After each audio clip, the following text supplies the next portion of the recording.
스노우폭스의 김승호 회장은 돈도 많이 벌고 부자가 되기 위해서 우선적으로 알아야 할 것에 대해 강조합니다. 그것은 바로 부의 속성이 어떤 것인지 확실하게 깨닫는 일이라고 합니다. 더불어 김 회장은 좋은 돈이 찾아오게 하려면 알아야 할 비법 7가지에 대해서도 알려줍니다.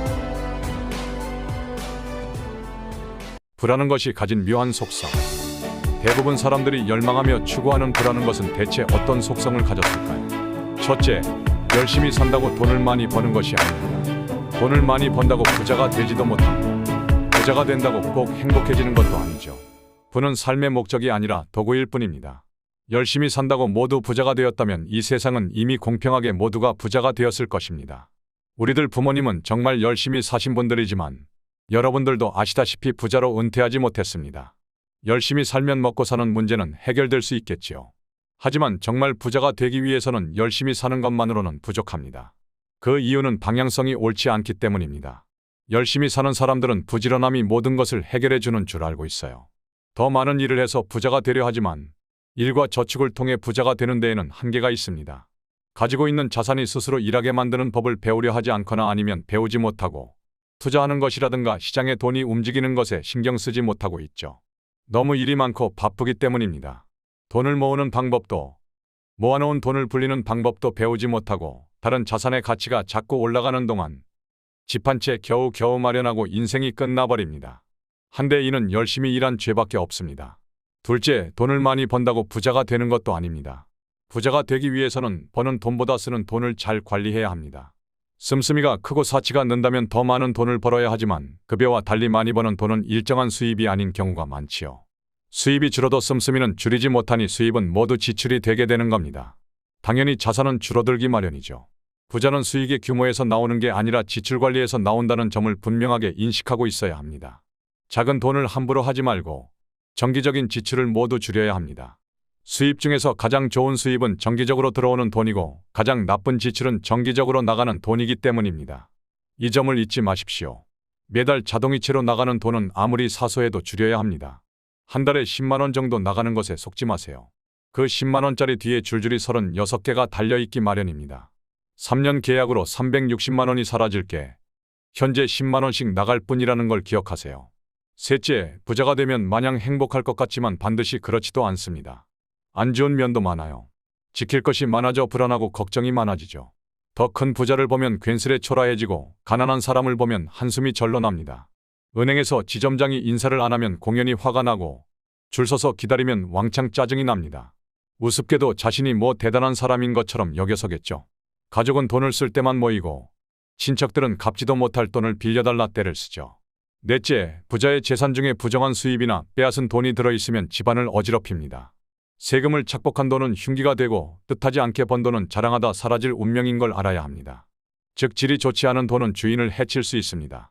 그렇기 때문에 항상 좋은 돈을 벌도록 해야 합니다. 또한 자신은 절제하고 아랫사람에게 너그러워야 합니다. 환경미화원, 기사, 식당 직원이나 편의점 알바에게도 항상 감사하는 마음을 가져야 합니다. 자신이 더 큰 부자일수록 세월과 사회에 더더욱 감사하는 마음을 가져야 합니다. 작은 부자는 본인의 노력으로 가능하지만 큰 부자는 사회구조와 행운이 만들어주기 때문입니다. 다섯째, 도구가 목적을 해하지 않게 하려면 돈을 사랑하고 돈을 다룰 줄 알아야 합니다. 돈을 진정 사랑하면 함부로 대하지 않고 지나친 사랑으로 올가매지도 않으며 항상 좋은 곳에 보내줄 수 있습니다.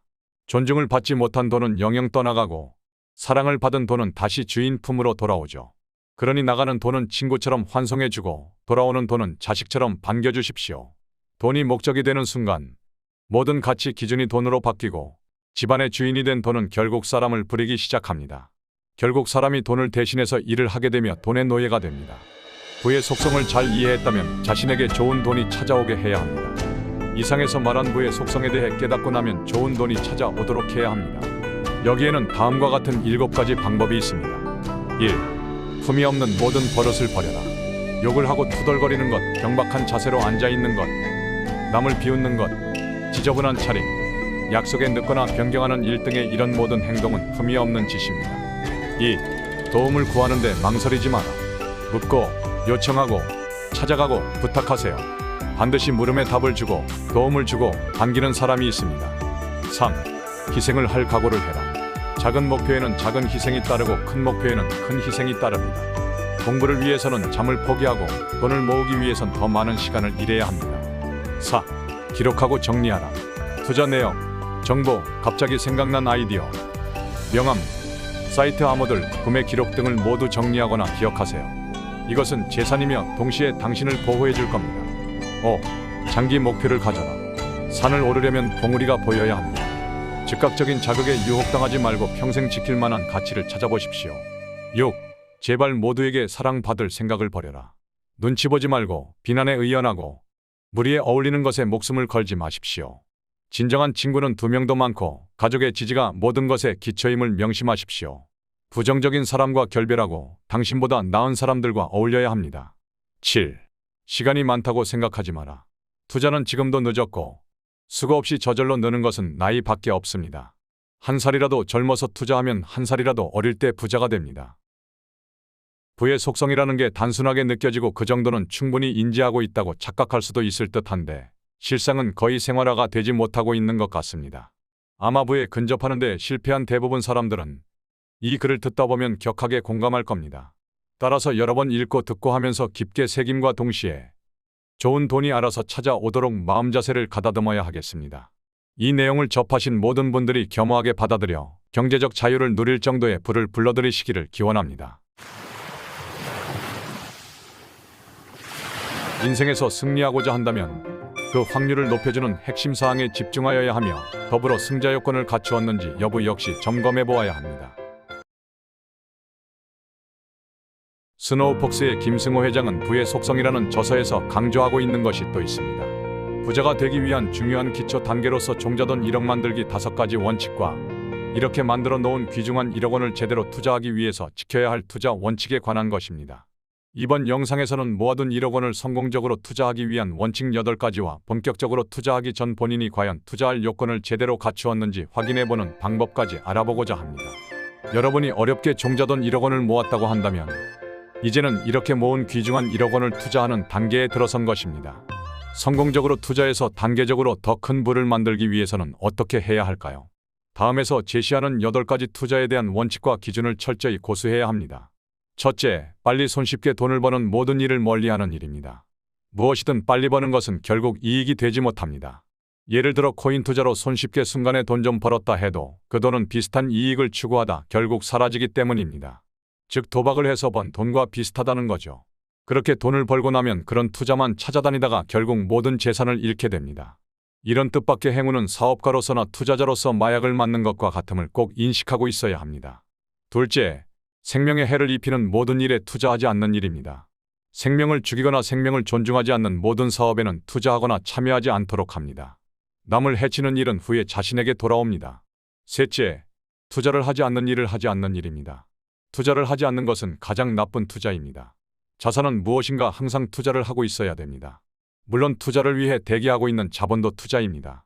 하지만 아무 계획도 없고 아무 욕망도 없는 자산은 죽게 된다는 점을 잊지 마십시오. 넷째, 시간으로 돈을 벌고 돈을 벌어 시간을 사는 일입니다. 부자들이 돈을 버는 이유는 시간을 사기 위해서입니다. 즉 재산으로 자신의 인생을 자신에게 선물하는 것임을 명심하십시오. 다섯째, 쫓아가지 않는 일입니다. 성공한 부자들은 부동산을 사든 주식을 사든 절대로 따라가지 않는다고 합니다. 매물에 어떤 호재가 있다고 해도 자신이 계산한 가격대로 제시하고 기다려야 합니다. 자신이 정한 가격이 자신 자본 크기와 임대 이익률에 기준할 뿐 상대가 부르는 가격은 전혀 중요하지 않습니다. 아님 말고 정신이랄까요. 주식도 자신이 정한 가격에 다다르면 지정가로 삽니다. 굳이 급등하는 종목을 쫓아가는 건 아니라는 거죠. 주식 투자를 한다면 반드시 명심해야 할 덕목입니다. 여섯째, 위험에 투자하고 가치를 따라가고 탐욕에서 나오는 일입니다. 주식시장 같은 경우에 주식 폭락이 귀신이나 폭풍보다 무섭다고 합니다. 하지만 이런 불경기나 공황보다 더 무서운 것은 탐욕과 거품입니다. 그래서 공포는 살살 따라다니고 탐욕이 오면 멀리 도망가도록 하십시오. 이때는 투자를 안 하고 매도를 하는 겁니다. 표현을 잘 음미하세요. 공포는 피하는 게 아니고 살살 따라다닌다. 탐욕에서는 멀어진다는 것 말입니다. 일곱째, 주식은 5년, 부동산은 10년 주기입니다. 시장이 아무리 좋지 않아도 주식은 5년, 부동산은 10년이면 회전한다고 합니다. 정부도 바뀌고 산업도 바뀌기 때문입니다. 부동산은 한번 사면 파는 것이 아니라는 생각으로 10년은 가지고 있어 보십시오. 팔려는 생각이면 차라리 주식을 하는 게 좋지요. 여덟째, 1등 아니면 2등, 하지만 3등은 버립니다. 어떤 업종이든 그 업종에서 1등이 되면 가격 결정권을 가질 수 있게 됩니다. 업계를 리딩하는 사람들의 특권이라고 하죠. 그래서 부동산이든 주식이든 1등을 찾아야 한다는 것입니다. 부동산을 살 때는 그 도시에서 가장 비싼 지역을 고르고 주식을 사면 해당 업계 1등 주식을 사도록 합니다. 예를 들어 주식의 경우 펩시 즉 2등을 사느니 코카콜라 즉 1등을 사고 웰스파고보다는 JP 모간을 삽니다. 단 1등을 넘보는 2등도 주목할 필요가 있습니다. 월마트보다는 코스트코와 같이 1등을 괴롭히는 2등에도 투자하는 것을 고려해 보십시오. 늙은 사자를 대신할 젊은 사자가 될 수 있기 때문입니다. 하지만 3등에게는 냉정해질 필요가 있지요. 그러니 버리는 겁니다. 그런데 투자를 하기 전에 필수적으로 거쳐야 할 단계가 있습니다. 바로 자신이 투자의 승자 자격을 갖추었는지 여부를 체크해 보아야 합니다. 그 요건을 판단해 볼 수 있는 항목 11가지에 대해 자문자답해보고 과연 투자해도 되는지 여부를 확인해 보시기 바랍니다. 첫째, 투자와 트레이딩을 구분할 수 있나요? 투자는 동업이고 경영참여이며 이 단어는 가치를 따라 움직일 때 쓰인다고 합니다. 트레이딩은 단순한 매매입니다. 둘째, 매수와 매도의 기준이 있나요? 매수와 매도에 대해 스스로 기준이 있어야 합니다. 남이 만들어준 기준이 아닌 내가 만든 기준을 말하는 거죠. 세상에서 가장 바보 같은 질문이 뭔지 아십니까? 남에게 매수 매도 시기를 묻는 것입니다. 셋째, 있어 보이고 싶은가요? 있어 보이는 좋은 자동차를 사려 하고 명품 가방과 비싼 옷을 산다면 아직 투자자로서 기본이 안 되어 있는 겁니다. 부자처럼 보이고 싶을 때 돈을 쓰지 말고 부자가 되었을 때 돈을 써야 합니다. 잊지 마십시오. 넷째, 5년간 안 써도 될 돈이 있나요? 투자는 최소 5년은 기다려야 제 가치를 합니다. 최소한이라는 말에 꼭 주목하십시오. 5년간은 쓰지 않아도 되는 돈만 투자하고 그럴 돈이 없으면 그런 돈을 만들든지 투자하지 않는 겁니다. 다섯째, 수입이 일정한가요? 일정한 수입에서 일정한 돈을 투자금으로 활용해야 합니다. 여섯째, 승부욕이 강한가요? 승부욕이 너무 강한 사람은 조그마한 등락에도 흥분하게 마련이죠. 투자에 성공하면 모든 곳에 소문을 내서 자랑하느라 밥값으로 이익이 없어지고 실패하면 폐인이 될 수 있다는 점을 꼭 염두에 두십시오. 일곱째, 대중과 함께 사는가요? 상품과 서비스는 대중 안에서 성장하고 죽습니다. 대중교통을 이용해보지 않고 거리 음식을 먹어보지 않고 장터에 가본 일이 없으면 시장을 이해하지 못합니다. 여유가 있어도 대중 안에서 항상 자연스러워야 합니다. 여덟째, 빨리 돈을 벌어야 하나요? 빨리 버는 돈은 빨리 사라지게 되어 있습니다. 다 그런 건 아니지만 엄청난 속도로 몸집을 키운 신흥부자들이 성장 속도만큼이나 빠른 속도로 몰락한 주된 이유입니다. 빨리 돈을 벌려면 눈부신 위험 자산을 찍게 되어 있습니다. 그러니 벌어도 결국 물에 던져진 솜사탕처럼 사라지고 맙니다. 아홉째, 복리를 이해하나요? 복리를 이해하지 못하는 사람은 그를 모르고 대학에 온 것과 같습니다. 열째, 이번 달 신용카드 결제 대금을 다 갚지 못해 2월시켰나요? 신용카드 잔액을 2월시키면서 이자를 내는 사람이나 5만원짜리 티셔츠를 사고 6개월 무이자 할부로 지불하는 등의 타성에 젖은 사람은 절대 투자하면 안 됩니다. 11번째, 귀가 얇은 편인가요? 귀가 얇은 사람은 본인만 피해를 당하는 게 아니라 가족을 힘들게 하고 나아가 가까운 이들에게 피해를 입힙니다.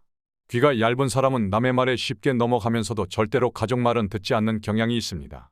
이상에서 유의할 점을 알아보았는데 만약 상기한 질문에 그렇다라는 대답이 5개 이상이라면 투자를 절대 시작하면 안 될 것이니 명심하시기 바랍니다. 여러분도 자신이 투자할 자격을 갖췄는지 상기한 질문 내용을 꼼꼼하게 씹어보시고 대응해 나가시기를 바랍니다. 김승우 회장은 부자로 가기 위해 꼭 알아야 하고 이해하여야 할 사항에 대해 아주 세세하게 설명해주고 있습니다. 하지만 아무리 좋은 충언이라 해도 그저 이해하는 것만으로 끝난다면 말짱 도루묵입니다. 본인 스스로 자신의 것으로 체화를 해야지만 진정 부자로 성장하는 데 도움이 될 것입니다. 이 영상이 여러분에게 부자로 성공하는 데 큰 힘으로 작용했으면 하는 바람입니다. 큰돈을 만들기 위해서는 우선적으로 1억을 모으는 게 무척 중요합니다. 1억 원이란 돈은 적정한 투자가 이루어지기 위해서 필요한 돈입니다. 이 정도는 되어야 주식이나 부동산에서 의미 있는 투자를 할 수 있기 때문입니다. 특히 청년들에게 더 중요할 수도 있는 1억 원을 만들기 위해서는 어떤 현실적인 방법이 있을까요? 스노우폭스 김승호 회장의 조언을 정리해봅니다. 첫째는 1억 원을 모으겠다고 마음을 먹는 일입니다. 무언가를 이루고 싶을 때는 언제나 가장 먼저 정말 이것을 이루고 싶다는 마음이 들어야 합니다. 왜냐하면 이 말을 하는 순간 말은 힘을 가지며 나아가 실제로 그렇게 되기 위한 행동으로 이끌어주기 때문이죠. 언어를 통제하면 생각이 닫히며 행동 역시 통제됩니다. 반대로 언어를 열면 생각이 열리고 행동이 실현됩니다. 둘째는 1억 원을 모으겠다고 책상 앞에다 써 붙여놓는 일입니다. 나는 1억 원을 모으겠다 라고 손으로 직접 적어서 책장 앞 잘 보이는 곳에 붙여놓습니다. 이렇게 하면 남에게 조롱을 받을 수도 있겠지만 부를 만들고 유지하는 과정에서 어차피 조롱은 수시로 받을 수 있다는 점을 겸허하게 받아들이면 됩니다. 셋째는 신용카드를 잘라버리는 일입니다. 극단적이라고 여겨질 수 있겠지만 가위를 가져와서 과감하게 신용카드를 잘라버립니다. 왠지 망설여지나요? 그럼 이런 점을 떠올리세요. 신용카드를 사용하는 것은 대출을 쓰는 것과 비슷하므로 신용카드를 쓰면 복리를 남의 편으로 만들게 된다는 점 말입니다. 그래서 복리를 자신 편으로 만들기 위해서 꼭 필요한 행동이란 것도요. 현금만 가지고 다니거나 체크카드를 쓰도록 합니다. 미래 소득이 아닌 현재 소득으로 살아야 하는 게 중요함을 인식해야 한다는 뜻도 있습니다. 다른 면에서 볼 때 신용카드의 함정 중에서 제일 무서운 것은 바로 있어 보이고 싶은 욕망의 도구라는 점입니다.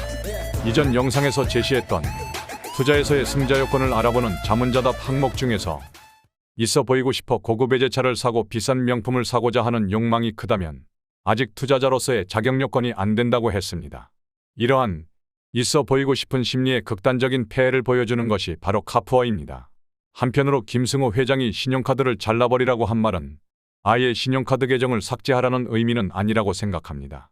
금융기관 신용카드의 사용과 결제에 관해서는 신용평가사의 신용평가 주요 항목 중 하나이므로 높은 신용평점을 유지하려면 필요하기도 합니다. 신용평점을 좋게 유지하는 게 필요한 이유는 본격적으로 사업을 시작하거나 또는 사업 진행 도중 자금이 필요한 경우 금융기관으로부터 대출을 받아야 할 때를 대비해서입니다. 혹은 레버리지를 활용할 필요가 있을 때 역시 필요합니다. 신용평가가 좋을수록 좋은 조건으로 대출을 받을 수 있기 때문입니다. 넷째, 통장을 용도에 따라 몇 개로 나누어 만드는 일입니다. 다시 말해서 통장을 여러 개 만들라는 겁니다. 즉 통장 하나에 공과금이나 생활비 등을 모두 넣지 말고 통장을 추가로 몇 개 더 만들어 나누어 넣는 겁니다. 그중 하나에는 정기적인 생활비만 지출하는 통장으로 정해서 여기에는 월세나 전화비 또는 교통비 같은 필수 생활비만 쪼개서 넣어 놓습니다. 다른 통장에는 밥값이나 커피값 등 여유자금으로 책정한 돈을 넣어둡니다. 이 돈은 월초에 넣어두고 중간에 모두 소진한 후에도 다른 통장에서 옮겨오거나 빌려오면 안 됩니다. 그 다음은 저축을 위한 별도 통장입니다. 이렇게 개인 예산에 맞춘 용도별 통장을 각각 만드는 겁니다. 만약 이것이 귀찮고 불편하면 돈을 현금으로 찾아다 편지봉투에 일일이 나눠 담은 다음 사용하는 것도 방법입니다. 이 일이 번거롭다고 하더라도 해야 하는 데에는 명확한 이유가 있습니다. 돈 사용의 철저한 관리를 통해 규모 있는 소비는 물론 목적하는 1억 원 만들기 달성을 하루라도 앞당기기 위해서입니다. 아마 직접 이와 비슷한 방법으로 생활하여 성공한 분들은 아주 통감하실 겁니다. 다섯째, 1,000만 원을 먼저 만드는 일입니다. 목표액 1억 원의 10분의 1인 1,000만 원을 먼저 만들어야 합니다. 1억이라는 돈은 큰 돈 같지만 1,000만 원은 누구든 노력하면 만들 수 있습니다. 1년이 걸리든 2년이 걸리든 목표는 1억을 모으는 것이기 때문에 우선적으로 1,000만 원을 먼저 모아야 합니다. 두 번째 1,000만 원은 첫 번째 1,000만 원보다 만들기가 쉬워집니다. 이렇게 모으는 과정을 경험해야 하는 게 중요합니다. 이것이 1억 원을 모으기 위한 시작이자 전부이거든요. 이렇게 소비를 줄이고 저축하고 투자를 해야 한다는 게 무조건 구두쇠가 되라는 말은 아닙니다. 오히려 반대입니다. 재산이 증식되고 사회경제구조를 이해하고 부자가 되는 길을 걷는 것 자체가 대단한 행복입니다. 젊어서 일찍이 행복을 구하면 나중에 찾아오는 풍요로부터 다른 행동도 함께 따라옵니다. 투자 기준점 1억 원은 큰 성공을 이룬 많은 사람들이 공통적으로 강조하는 것이기도 하고 방법론 중에는 단순하게 여겨지는 부분도 있을 겁니다. 한데 김승호 회장의 말에는 진심이 잔뜩 묻어있음이 느껴지시지 않나요? 먼저 크게 성공한 사람으로서 다른 사람, 특히 이제 갓 사회생활을 시작한 분들의 빠른 성공을 위한 따뜻한 배려와 격려가 진하게 느껴지기도 합니다. 문제는 바로 우리 자신입니다. 아주 쉬워서 언제라도 즉시 행동에 옮기면 되지 않겠는가 하여 내일에 하겠다는 마음을 가질 수 있습니다. 어제와 내일은 없다, 단지 오늘만 있다 라고 한 어느 현자의 말을 새겨 들으시고 한 가지라도 오늘 즉시 실천하십시오. 또 하나, 주식 투자로 5년 동안 1,000만 원을 55억 원으로 만든 성현우 소아과 의사가 자신에게 늘 다짐했던 항상 자신을 믿어라 라는 말도 염두에 두십시오. 여러분은 분명 위와 같은 원칙을 지켜서 빠르게 투자 기준점에 도달할 뿐만 아니라 이후 더욱 큰 부를 향해 질주할 것이고 결국 타임푸어에서 벗어나 돈으로 시간을 살 수 있는 위치에 오르실 것이라 생각합니다. Good luck! 참여해주신 여러분께 감사드리며 좋아요 그리고 구독 클릭해주시기를 부탁드립니다.